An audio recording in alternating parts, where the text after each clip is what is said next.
For the better part of a century, there was only one high school in Austin that Black students could attend. It was the original L.C. Anderson, located in East Austin. For Black History Month, we took a trip down memory lane with a group of former students who want to make sure their deep history doesn't fade away. This was the band director's office.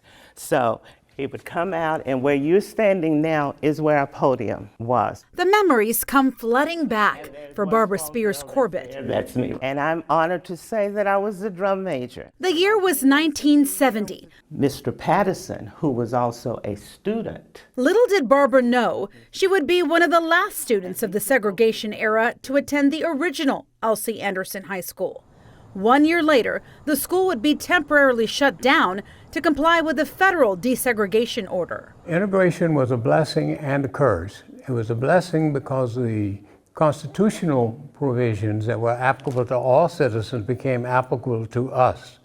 It was a curse in that it killed a thriving neighborhood. Alexander Porter's sentiments are shared by many former L.C. Anderson Yellow Jackets, who believe the school was the glue that held East Austin together. We lost the neighborhood grocery store and the businesses. Seeing things change from a vibrant neighborhood and community to, wow, things are closed now because the school isn't here. Today, some of the school's original lockers and bricks, even parts of the gym floor, can be found inside the Thompson Street building, where the original campus used to stand. A few years ago, it was renovated and turned into Eastside Early College High School. But while the facade has changed, the values they learned remain. These graduates had something special. They were part of an esteemed school. Excelling in the band, excelling in academics, excelling in the sports. Known for being the very best. Our teachers were very dedicated. They weren't here just for the paycheck. They instilled in us not only the academic, but the social aspect of life. We were challenged.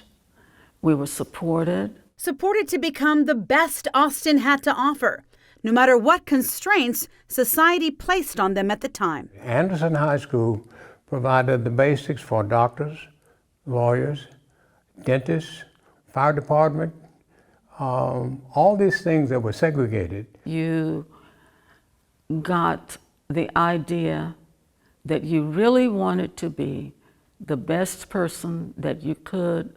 I feel that we have a lot to be grateful for. So what's important to us, the alumni, Class of 65, is to make sure that our story is told. Class of 49. And the original L.C. Anderson Alumni Association is a national organization with chapters in Austin, throughout Texas, California, Nevada. The association also gives out annual scholarships to descendants of L.C. Anderson alumni. And speaking of L.C. Anderson, who is exactly L.C. Anderson, named after whom? Yes, we've got to look that up. So Laureen Cecil Anderson was a teacher and school administrator who once taught with Booker T. Washington, and he co-founded the Colored Teachers State Association of Texas. L.C. was also principal of the original Anderson, first named after his brother Ernest. After Ernest, then L.C. It was named after him.